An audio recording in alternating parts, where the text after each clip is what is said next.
श्रीमद् भगवद गीता अध्याय 16 दैवासुर संपद विभागयो श्लोक 16 अनेक चित्त विभ्रांता मोहजाल समावृताः प्रसक्ताः कामभोगेषु पतन्ति नरके अशुचौ। ऐसी कल्पनाओं द्वारा पदभ्रष्ट होकर और मोह के जाल से आच्छादित तथा इंद्रिय भोग की तृप्ति के आदि होकर वे अंधे नरक में गिरते हैं। अहंकार के प्रभाव से लोगों की पहचान अपने मन के साथ होती है और वे अपने व्यर्थ और दोहराए हुए विचारों के सांचे में सीमित हो जाते हैं। वे व्यावहारिक रूप से अपने उस मन के अधीन हो जाते हैं जो टूटे हुए ध्वनि संग्रहों के समान बजता रहता है, और वे इस भ्रम में रहते हैं कि उनके विचार उनके लिए बने हैं। दूषित मन के एक पसंदीदा विचार का स्वरूप शिकायत करना है। वह डिरियाना और कुटना भी पसंद करता है, न केवल लोगों के संबंध में बल्कि परिस्थितियों के संबंध में भी। उसके साथ ये उलझनें होती है। यह नहीं होना चाहिए था, मैं यहाँ नहीं रहना चाहता, मेरे साथ अनुचित व्यवहार हो रहा है, इत्यादि। सभी शिकायतों एक छोटी कहानी है जिन्हें मन सृजित करता है और मनुष्य इनमें पूर्णतः विश्वास करता है। मस्तिष्क केवल दुखद, चिंतित या दूसरों के जीवन की व्यथित कहानियां सुनाता है। इस प्रकार से निकृष्ट व्यक्ति अहम के प्रभाव के कारण अपने आंतरिक वचनों को स्वीकार कर लेता है। जब शिकायत ज्यादा गंभीर हो जाती है तब यह असंतोष और घृणा में परिवर्तित हो जाती है। असंतोष का तात्पर्य कटुता, क्रोध, द्वेष, उत्तेजना या अप्रसन्नता से है। जब असंतोष अधिक समय तक उपस्थित रहता है तब इसको शिकायत में परिवर्तित हो जाता है। शिकायत अतीत की घटनाओं से जुड़ी एक सशक्त नकारात्मक भावना है जो मन मस्तिष्क में अतीत से जुड़ी घटनाओं को बार बार दोहराते हुए बाध्यकारी विचारों द्वारा जीवित रहती है। किसी ने मेरे साथ क्या किया। इस श्लोक में श्री कृष्ण कहते हैं कि असुर व्यक्ति जो अहम द्वारा जनित भ्रम के जाल में रहना पसंद करते हैं, वे निम्न गुणवत्ता वाले बहुसंख्य विचारों से विचलित हो जाते हैं। परिणाम स्वरूप ऐसे मनुष्य अपने भाग्य को धुंधला और निस्तेज बनाते हैं। मनुष्य अपनी पसंद के अनुसार कर्मों का चयन करने के लिए स्वतंत्र है, किंतु वे अपने कर्मों का फल निश्चित करने के लिए स्वतंत्र नहीं है। भगवान जीवात्मा को उसके कर्म के नियमों के अंतर्गत फल प्रदान करते हैं। श्लोक 17 आत्मसंभाविताः स्तब्धा तनमानमदान्विताः यजन्ते नाम यज्ञैस्ते दम्भेनाविधिपूर्वकम्।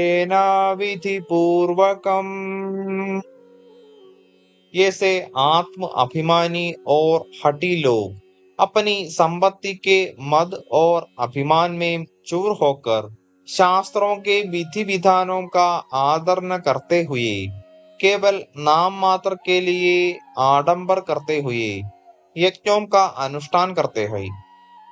सद्गुणों से ओतप्रोत मनुष्य आत्मा की शुद्धि और संसार के संचालक भगवान को प्रसन्न करने के लिए यज्ञ करते हैं।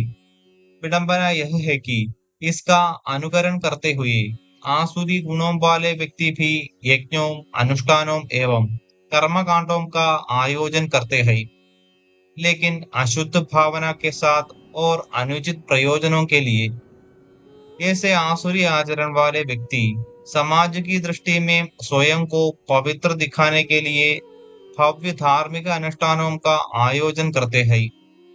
वे शास्त्रों की आज्ञाओं का भी पालन नहीं करते, बल्कि इसके स्थान पर वे स्वयं की ख्याति के लिए और मिथ्या अभिमान का प्रदर्शन करने के प्रयोजन से धार्मिक अनुष्ठान करते हैं। जबकि शास्त्रों के निर्देश इस प्रकार से है, यदि हम अपने द्वारा संपन्न किए गए अच्छे कार्य का प्रचार करते हैं, तब उसकी श्रेष्ठता कम हो जाती है, और यदि हम इसे गोपनीय ढंग से करते हैं, तब इसकी श्रेष्ठता कई गुना बढ़ती है। इस श्लोक में श्री कृष्ण आसुरी लोगों के धार्मिक कर्मकांडों को यह कहकर अस्वीकृत करते हैं कि इनका आयोजन अशुद्धता से किया जाता है। श्लोक 18। अहंकारं बलं दर्पं कामं क्रोधं च संश्रिताः मामात्मपरदेहेषु प्रद्विषन्तो अभ्यसूयकाः। अहंकार, शक्ति, दंभ, कामना और क्रोध से अंधे असुर मनुष्य अपने शरीर के भीतर और अन्य लोगों के शरीरों के भीतर मेरी उपस्थिति की निंदा करते हैं। यहाँ श्री कृष्ण असुर प्रवृत्ति वाले लोगों के और अधिक भोग खोलने वाले लक्षणों का वर्णन करते हैं। वे अधम, द्वेषपूर्ण, क्रूर, लड़ाकू और दुष्ट होते हैं। यद्यपि उनमें सदाचारिता के गुण नहीं होते, किंतु वे सभी में दोष ढूंढने में आनंदित होते हैं।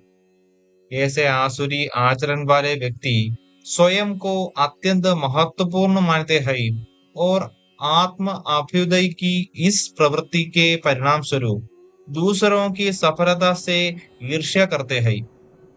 अगर कभी कोई उनकी योजनाओं का विरोध करता है, तब वे क्रोधित होकर दूसरों को कष्ट पहुंचाते हैं और उसी प्रकार से अपनी आत्माओं को कष्ट देते हैं। परिणाम स्वरूप वे परमात्मा की उपेक्षा और अपमान करते हैं, जो उनके अपने और अन्य लोगों के हृदयों में स्थित है। श्लोक 19 और 20। तानहं द्विषतः क्रूरान् संसारेषु नराधमान् क्षिपाम्यजस्रमशुभान् आसुरीष्वेव योनिषु आसुरीं योनिमापन्ना मूढा जन्मनि जन्मनि मामप्राप्यैव कौन्तेय ततो यान्त्यधमां गतिम्।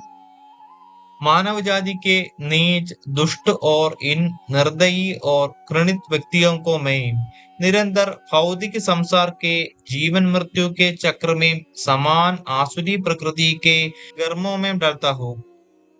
ये अज्ञानी आत्माएं बार बार आसुरी प्रकृति के गर्तों में जन्म लेती है। मुझ तक पहुंचने में असफल होने के कारण हे अर्जुन, वे शनैः आदि अधम जीवन प्राप्त करते हैं। श्री कृष्ण पुनः आसुरी मनोवृत्ति के अप्रत्यक्ष परिणामों का वर्णन करते हैं। वे कहते हैं कि अगले जीवन में वे उन्हें समान मानसिकता वाले परिवारों में जन्म देते हैं, जहां उन्हें वैसा ही उपयुक्त आसुरी परिवेश मिलता है, ताकि वे अपनी अनियंत्रित इच्छाओं का उपयोग और अपनी निकृष्ट प्रवृत्ति को अभिव्यक्त एवं प्रदर्शित कर सके। इस श्लोक से हम यह अनुमान लगा सकते हैं कि जन्म की योनि, लोक और परिवेश का चयन करना जीवात्मा के हाथ में नहीं होता है। इस संबंध में भगवान मनुष्य के कर्मों की प्रकृति के अनुसार निर्णय करते हैं। इस प्रकार से आसुरी लोग निम्न कोटि और निकृष्ट योनियों जैसे सर्पों, छिपकलियों और बिच्छुओं की योनियों में धकेले जाते हैं, जो बुरी मानसिकता के पात्र है। श्लोक 21। त्रिविधं नरकस्येदं द्वारं नाशनमात्मनः कामः, क्रोधस्तथा लोभः तस्मादेतत्त्रयं त्यजेत्। काम, क्रोध और लोभ जीवात्मा को आत्म विनाश के नरक की ओर ले जाने वाले 3 द्वार हैं। इसलिए सबको इनका त्याग करना चाहिए। श्री कृष्ण अब आसुरी प्रवृत्ति के मूल कारणों का वर्णन करते हैं तथा काम, क्रोध और लोभ को इसके 3 तुच्छ कारण बताते हैं। इससे पहले तीसरे अध्याय के 36वें श्लोक में अर्जुन ने पूछा था कि लोग न चाहते हुए भी पाप करने के लिए क्यों प्रेरित होते हैं। ऐसा प्रतीत होता है कि उन्हें बलपूर्वक पाप कर्मों में लगाया जाता है। श्री कृष्ण उत्तर देते हैं कि यह लालसा ही है जो बाद में क्रोध में परिवर्तित हो जाती है और यह संसार का सर्वनाश करने वाली शत्रु है। दूसरे अध्याय के श्लोक 62 की टिप्पणी में किए गए विस्तृत वर्णन के अनुसार लोभ काम वासना में भी परिवर्तित होता है। इस प्रकार काम, क्रोध और लोभ ही ऐसी आधारशिलाएं हैं जहां से आसुरी अवगुण विकसित होते हैं। ये मन में कटुता उत्पन्न करते हैं और ये इसे अन्य सभी बुराइयों को मार्ग प्रदान करने का उपयुक्त स्थान बनाते हैं। परिणाम स्वरूप श्री कृष्ण इन्हें नरक के द्वार के रूप में चिन्हित करते हैं और विशेष रूप से आत्म विनाश से बचने के लिए इनसे दूर रहने का उपदेश देते हैं। आत्म कल्याण के इच्छुक लोगों को इन तीनों से भयभीत रहना सीखना चाहिए और सावधानी पूर्वक अपने व्यक्तित्व में इन्हें प्रतिष्ठित करने से बचना चाहिए। श्लोक 22 एतैर्विमुक्तः कौन्तेय तमोद्वारैस्त्रिभिर्नरः आचरत्यात्मनः श्रेयः ततो याति पराम गतिम। जो अंधकार रूपी 3 द्वारों से मुक्त होते हैं वे अपनी आत्मा के कल्याण के लिए चेष्टा करते हैं और इस प्रकार से परम लक्ष्य को प्राप्त करते हैं। इस श्लोक में श्री कृष्ण काम, क्रोध और लोभ का परित्याग करने के सकारात्मक परिणाम का वर्णन करते हैं। जब तक ये विद्यमान रहते हैं तब तक मनुष्य प्रेय या सुखों के प्रति आकर्षित होते हैं जो आरंभ में तो सुखद लगते हैं परंतु अंत में कटु हो जाते हैं।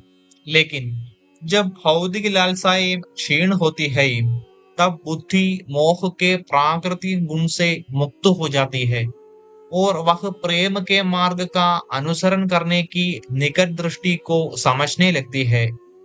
तब फिर मनुष्य श्रेय मार्ग या सुख की ओर आकर्षित होता है जो वर्तमान में दुखद प्रतीत होता है लेकिन अंत में सुखद बन जाता है। जो लोग श्रेय मार्ग की ओर आकर्षित होते हैं उनके लिए ज्ञान का मार्ग प्रशस्त हो जाता है। वे अपनी आत्मा के आंतरिक कल्याण की चेष्टा आरंभ करते हैं जिससे वे परम लक्ष्य की ओर अग्रसर होते हैं। श्लोक 23 यह शास्त्र विधि मुत्सृज्य वर्तते कामकारतः न स सिद्धिमवाप्नोति न सुखम न पराम गतिम। वे जो इच्छाओं के आवेग के अंतर्गत कर्म करते हैं और शास्त्रों के विधि निषेधों को ठुकराते हैं वे न तो पूर्णता प्राप्त करते हैं और न ही जीवन में परम लक्ष्य की प्राप्ति करते हैं। दैवासुर संपद विभाग योग मानव को ज्ञानोदय की यात्रा के लिए दिशा निर्देश प्रदान करते हैं। वे हमें ज्ञान और बुद्धि प्रदान करते हैं। वे हमें यह उपदेश देते हैं कि क्या करना चाहिए और क्या नहीं करना चाहिए। यह निर्देश 2 प्रकार के होते हैं जिन्हें विधि और निषेध कहा जाता है। कुछ कर्मों का पालन करने के संबंधी निर्देशों को विधि कहा जाता है, कुछ कर्मों का अनुपालन न करने के संबंधी निर्देशों को निषेध कहा जाता है। इन दोनों प्रकार की आज्ञाओं का निष्ठापूर्वक पालन करने से मनुष्य पूर्णता की ओर अग्रसर होता है। किंतु आसुरी प्रकृति के मनुष्यों का मार्ग शास्त्रों के उपदेशों के विपरीत होता है। वे निषेध कर्मों में संलग्न रहते हैं और अनुशासित कर्मों से दूर रहते हैं। ऐसे लोगों का संदर्भ देते हुए श्री कृष्ण घोषणा करते हैं कि जो प्रामाणिक मार्ग का त्याग करते हैं और अपनी इच्छा के अनुसार कार्य करते हैं, वे अपनी इच्छाओं के आवेगों से प्रेरित होते हैं और वे न तो सच्चा ज्ञान और न ही पूर्ण आनंद तथा न ही माया के बंधनों से मुक्ति प्राप्त कर सकते हैं। श्लोक 24। तस्मात् शास्त्रं प्रमाणं ते कार्याकार्यव्यवस्थितौ ज्ञात्वा शास्त्रविधानोक्तं कर्म कर्तुमिहार्हसि। इसलिए क्या करना और क्या नहीं करना चाहिए, यह निश्चित करने के लिए शास्त्रों में वर्णित विधानों को स्वीकार करो और शास्त्रों के निर्देशों व उपदेशों को समझो तथा फिर तदनुसार संसार में अपने कर्तव्यों का पालन करो। अब श्री कृष्ण इस अध्याय के उपदेशों के अंतिम निष्कर्ष को चित्रित करते हैं। दैवी और आसुरी प्रवृत्ति के बीच के अंतर की तुलना करते हुए वे स्पष्ट करते हैं कि आसुरी प्रवृत्ति किस प्रकार से नारकीय जीवन की ओर ले जाती है।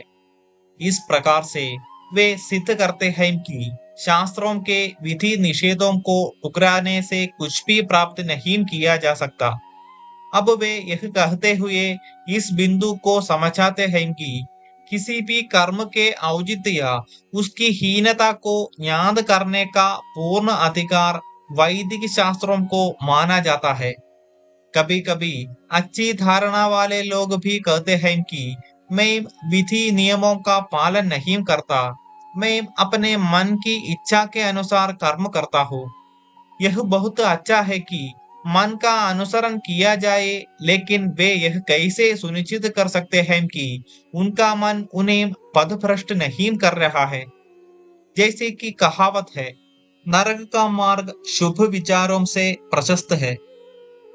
इसका तात्पर्य यह है कि ऐसे अशुभ कर्म जो श्रम के कारण मन को शुभ प्रतीत होते हैं, हमारे लिए नरक का मार्ग प्रशस्त करते हैं। इस प्रकार शास्त्रों को ध्यान में रखते हुए यह देखना सदैव उचित रहता है कि क्या हमारा अंतःकरण वास्तव में उचित दिशा में हमारा पद प्रदर्शन कर रहा है। मनुस्मृति में भी उल्लेख किया गया है, भूत, वर्तमान और भविष्य से संबंधित किसी सिद्धांत की प्रामाणिकता वेदों के आधार पर स्थापित होनी चाहिए। इसलिए श्री कृष्ण अर्जुन को शास्त्रों की शिक्षाओं को समझने और तदनुसार कर्म करने का उपदेश देते हुए अपने कथनों का समापन करते हैं। आगे हम विस्तार से चर्चा करेंगे।